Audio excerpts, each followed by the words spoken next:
Okay, hi guys. అందరికీ వచ్చేసి కౌశలం exam రాసినటువంటి అభ్యర్థులందరికీ కూడా ఒక డౌట్ అయితే ఉంది. ఎగ్జామ్ పాసా లేదా ఫెయిలా అని చెప్పేసి దాని గురించి అయితే చాలా వరకు అయితే నన్ను ప్రతిరోజు కూడా కమెంట్ల మీద కమెంట్లు పెట్టి అడుగుతూనే ఉన్నారు. ఇంకొంతమంది అయితే ఇంకొంచెం విమర్శిస్తారు, వ్యూస్ కోసం వీడియోస్ చేస్తున్నారా అని. వ్యూస్ కోసం అయితే వీడియోస్ చేయడం లేదండి. ఇది కౌశలం ఎగ్జామ్కి సంబంధించి ఇది పూర్తి ఇన్ఫర్మేషన్ కోసమే, వ్యూస్ కోసమే అయితే నేను ఇంకా వేరే వీడియోలు కూడా చేసేవాడిని. సో ఈ ఇన్ఫర్మేషన్ మీకు ఇస్తున్నది కరెక్ట్ సమాచారం, దాన్ని అర్థం చేసుకోండి. ఫస్ట్ ఏం చెప్తున్నానని, కౌశలం ఎగ్జామ్ అనేది గవర్నమెంట్ నిర్వహిస్తూ ఉండేటటువంటి ఒక వర్క్ ఫ్రమ్ హోమ్ జాబ్. అంటే ఇది ఆల్రెడీ రిజిస్ట్రేషన్ చేసుకొని ఇప్పుడు ఎగ్జామ్ రాసేకపోయిండారు. వాళ్ళంతా కూడా ఎగ్జామ్ రాశారు. ఎగ్జామ్ రాసిన తర్వాత వాళ్ళకి రిజల్ట్ రాలేదు అని చెప్పి చాలామంది కామెంట్స్ అయితే పెట్టడం జరిగింది. కానీ ఆ ఎగ్జామ్ పాసా లేదా ఫెయిలా అని తెలుసుకోవడానికి ఇప్పుడు నేను చెప్తున్నా.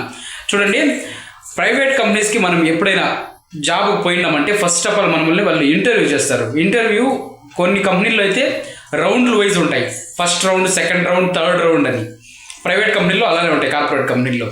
ఇప్పుడు వచ్చేసి మనకి ఇక్కడ కౌశలం ఎగ్జామ్లో ఫస్ట్ ఎగ్జామ్ వచ్చేసి ఏం పెట్టారంటే కమ్యూనికేషన్ స్కిల్స్ అని పెట్టినారు. కమ్యూనికేషన్ స్కిల్స్ అంటే ఏమంటే ఇక్కడ ఇంటర్వ్యూ, అది ఓవరాల్ ఇంటర్వ్యూ. మనం ఎక్కడో ప్రైవేట్ కంపెనీ దగ్గర పోయి వాళ్ళ ముందర మాట్లాడే ఇంటర్వ్యూని ఇక్కడే సెట్ చేశారు. ల్యాప్టాప్లో ఓన్ మైక్ ద్వారా, ఓన్ వెబ్ కెమెరా ద్వారా మీ యొక్క మాటలని వాళ్ళు రికార్డ్ చేసి సబ్మిట్ చేస్తారు ప్రైవేట్ కంపెనీస్కి.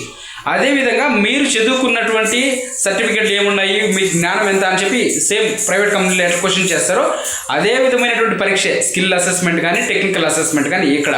ఇంకొకటి మీకు ఇక్కడ ఉపయోగపడే అంశం ఏమిటంటే కాంపిటేటివ్ ఎగ్జామ్స్కి ఎవరైనా ప్రిపేర్ అవుతుంటే వాళ్ళందరికీ కూడా ఈ ఎగ్జామ్లో వచ్చేటువంటి క్వశ్చన్స్ ఈజీగా మీకు అర్థమవుతాయి. ఇది ఒక ప్లస్ పాయింట్. మీకు కాంపిటేటివ్ ఎగ్జామ్స్ కొత్తగా రాసే వాళ్ళందరికీ కూడా ఒక అనుభవం అవుతుంది ఇది. ఓకేనా? ఇప్పుడు పాయింట్కి వస్తే పాసా లేదా ఫెయిలా అనేటటువంటి పాయింట్. కరెక్టా? పాసా లేదా ఫెయిల్ అనేది కాదు ఇక్కడ ఇంపార్టెంట్. ఎగ్జామ్ అటెంప్ట్ అయినారంటే వాళ్ళందరూ కూడా పాసే. వాళ్ళందరూ కూడా వాళ్ళకి తెలిసినటువంటి ఇంటర్వ్యూ, వాళ్ళకి తెలిసినటువంటి ఆన్సర్స్ పెట్టినారంటే మీ యొక్క ప్రొఫైల్ ఓపెన్ చేసిన తక్షణమే కింద మీకు కెరీర్స్ అనే ఒక ఆప్షన్ ఉంటుంది. ఆ కెరీర్స్ ఆప్షన్కి వెళ్తే మీకు ప్రైవేట్ కంపెనీ లిస్ట్ మొత్తం అక్కడ కనిపిస్తుంది. ఆ లిస్ట్ వచ్చేసి మీరు అక్కడ రీడైరెక్ట్ అని ఆ కంపెనీ పేరు మీద క్లిక్ చేసి ఆ జాబ్ మీద రీడైరెక్ట్ అని కొడితే అది డైరెక్ట్గా వచ్చేసి ప్రైవేట్ వెబ్సైట్లు ఉంటాయి. Naukri.com, Shine.com, LinkedIn.com, ఇవన్నీ కూడా ప్రైవేట్ జాబ్స్ ఇచ్చేటటువంటి వెబ్సైట్లు.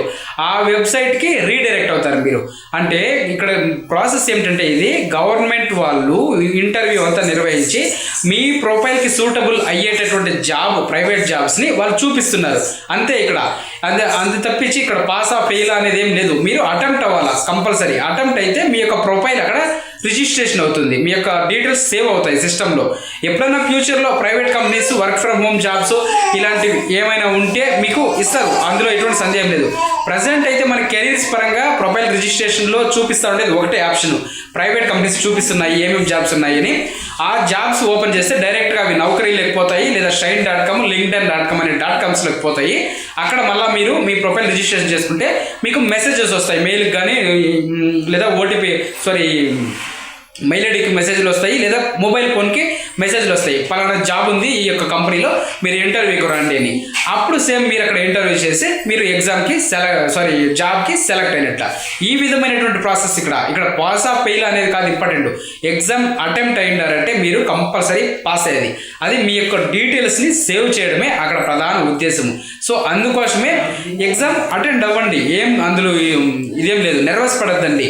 ఎగ్జామ్ అనేది ఇదేమి మనకి ఇప్పుడే జాబ్ ఇవ్వడం లేదు. సో మీ యొక్క ప్రొఫైల్ని సేవ్ చేసుకోవడం కోసమే పాస్ ఆఫ్ ఫెయిల్ అయినటువంటి ఎటువంటి టెన్షన్ పెట్టుకోవద్దు. ఓకేనా? ఇది జస్ట్ మీ యొక్క నాలెడ్జ్, మీ బుర్రలో ఎంత నాలెడ్జ్ ఉంది అని బయటకు తీయడమే అంతే. ఓవరాల్గా ప్రైవేట్ కంపెనీకి ఇచ్చేటటువంటి ఇంటర్వ్యూని మీరు ఇక్కడ సచివాలయంలో రాస్తున్నారు ల్యాప్టాప్లో. ఇది అంతే, ఫైనల్ ఇదే అండి. ఇదే దీని యొక్క మీరు అర్థం చేసుకోవాల్సింది. ఓవరాల్ ఇంటర్వ్యూని ఈ విధంగా సెట్ చేశారు. అంటే అంత మనిషికి ఇంటర్వ్యూలు నిర్వహించడం కష్టం కదా, అందుకే షెడ్యూల్ పెట్టి ఈ విధంగా అయితే పెట్టడం జరిగింది. సో ఇదే వాళ్ళ యొక్క మెయిన్ కాన్సెప్ట్, ఉద్దేశం కూడా. ఓకేనా? వీడియో నచ్చింటే వీడియోకి ఒక లైక్ చేయండి. ఇన్ఫర్మేషన్ ఇలాంటివి ప్రతిరోజు కూడా నేను నా ఛానల్ ద్వారా షేర్ చేస్తుంటాను. సో మీరు ఛానల్ సబ్స్క్రైబ్ చేసుకుని బెల్ ఐకాన్ ఆన్లో పెట్టుకుంటే ఖచ్చితంగా మీరు నేను చెప్పేటటువంటి ఇన్ఫర్మేషన్ డైలీ ఈజీగా, స్పీడ్గా, తొందరగా పొందగలుగుతారు. Thank you so much.